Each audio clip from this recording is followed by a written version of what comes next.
Mr. President, ladies and gentlemen, and friends, selamat sore. First of all, thank you very much for coming to this book launching. It is an honor to be here, and I would like to thank President Yudhoyono, or rather I would say Pak SBI,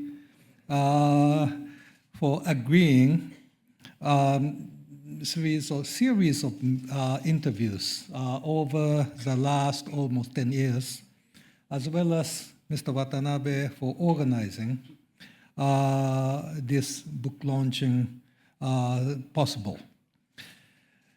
On the way from Tokyo to Jakarta yesterday, I reread the part of the book, especially, and found that the preface already explained practically everything I wanted to say at this moment.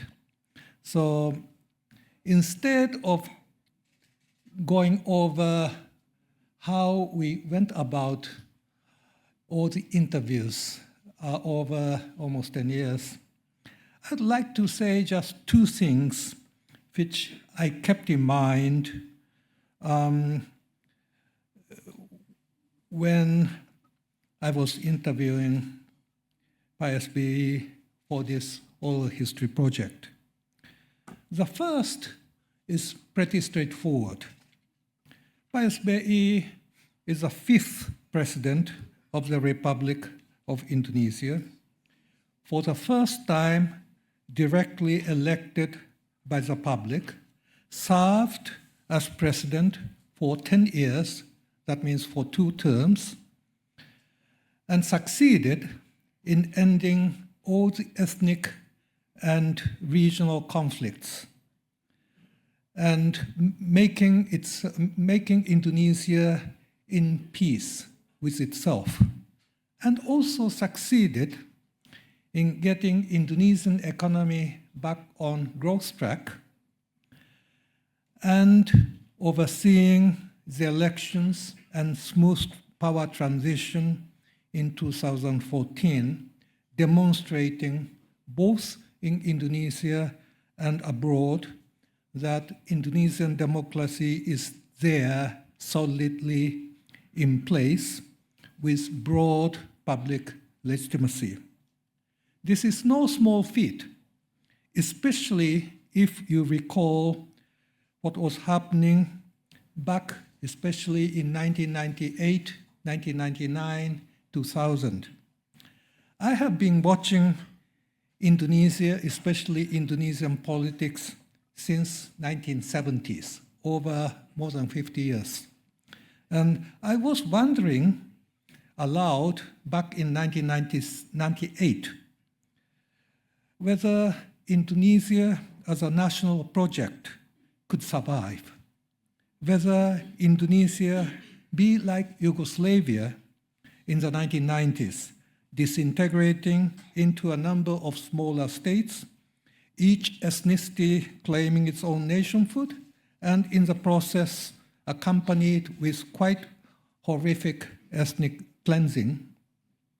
I also wondered whether Indonesia could be like the Philippines post-Marcos. I mean Ferdinando Marcos, not the Bombo Marcos, meaning democratic, but its economy remains stagnant while all the other Southeast Asian countries, including Indonesia, were fast growing, even though I must say now that I was wrong about the Philippines. Philippine economy has been growing pretty fast since the early 21st century.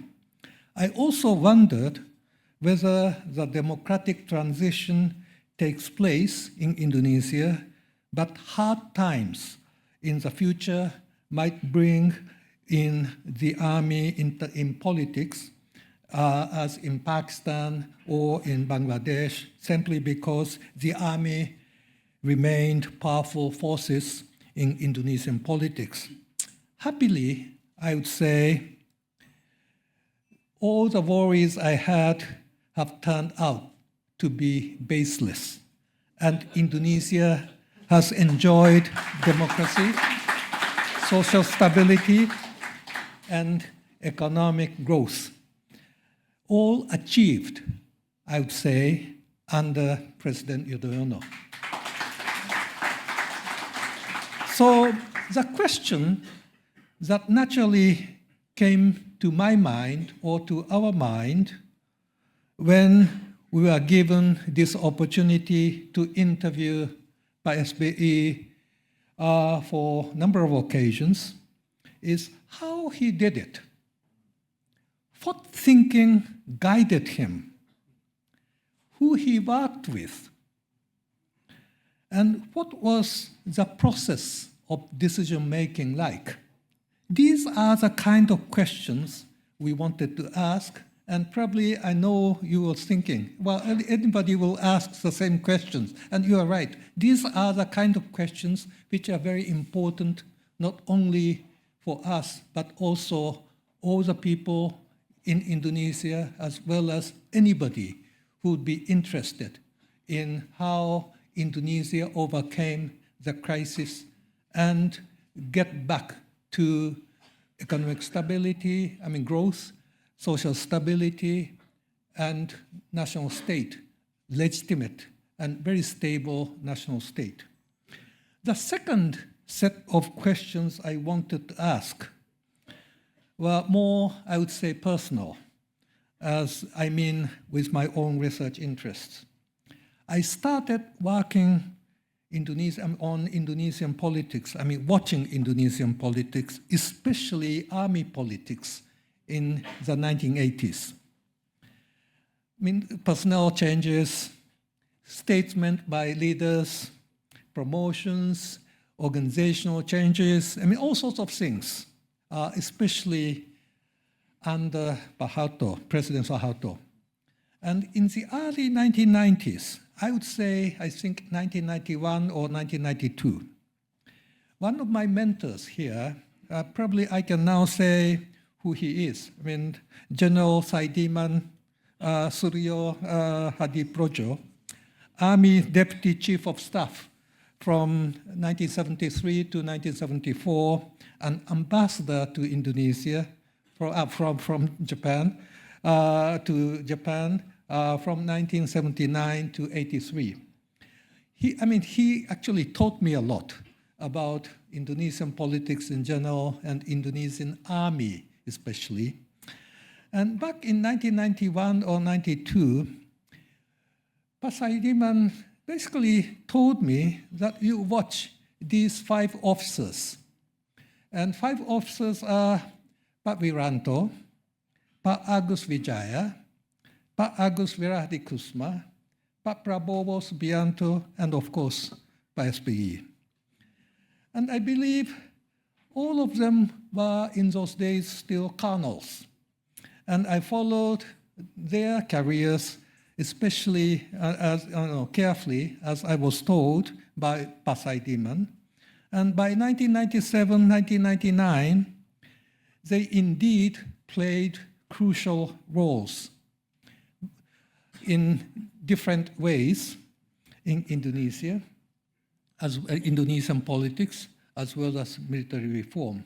So naturally, I wanted to ask all the questions I had been asking myself in the 1980s and 90s about Indonesian army, and to see how well I understood as an outside observer. And I would say I learned a lot from SBE. Finally, I would say this is the most important. We are fortunate because we are contemporary observers of SBE as a soldier, as a minister, and as a president. And I would like to underline the word contemporary, because we watched Pak SBY taking decisions, building careers, leading Indonesia, making speeches, meeting with leaders abroad, and so on and so forth, while, of course, reading and hearing other people's comments as well as questions, both in Indonesia and abroad. When historians do archival research, and I know what it is like because I did my share of archival research, there is a big temptation for any historian to take what is written in documents as it is, almost like swallowing everything, every word already written in the documents, as if these words really tell you the truth, while in fact they only tell us a way of looking at things with all the biases, wishes, and so on. But anyone who has even for a year worked in the government, of course, knows that there are a lot of debates among government officials, and of course, there are political decisions the president has to make, and there are a lot of complicated negotiations as well as guessing and so on among countries, especially in the case of Indonesia in hard times back in the first decade of the 21st century up to mid-2010s. And so I think it is very important for any historian to read these government papers as if they are carrying truth, but rather they should be aware how to locate those documents in the context in which those documents are produced, and of course, people behind those documents. And I said that we are fortunate because we are contemporary and we are very much aware of the people as well as all the, discussions, fightings, as well as prejudices, reputations, and so on behind any administration.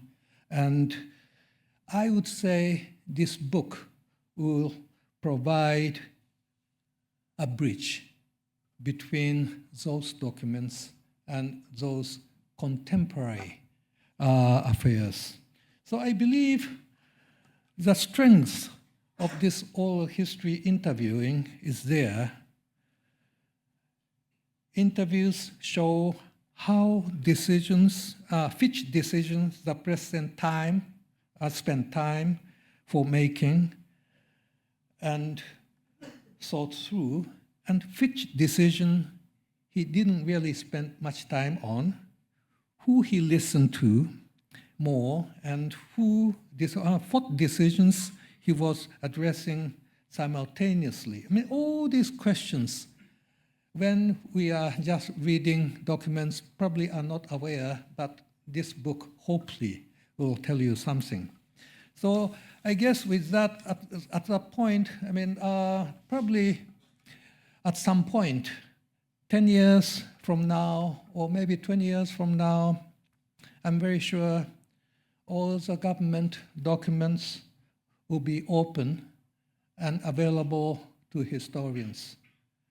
And I'm also very sure that PSBI will make his personal files open and available to historians, both Indonesian as well as non-Indonesian. And it will be in those times when the usefulness of our oral history book will be assessed. And I'm reasonably confident it will be assessed at least okay, meaning would provide a good guide to read government documents as well as SBE's personal files, and especially the book has already demonstrated how consistent SPE is. And it is my take that it is this quality, consistency, and I would say integrity, that is the most important quality of a man or woman who is leading a nation. And with this note, I would once again like to thank SPE for giving us this opportunity to interview, and we spent more than 25 hours to interview. And thank you very much.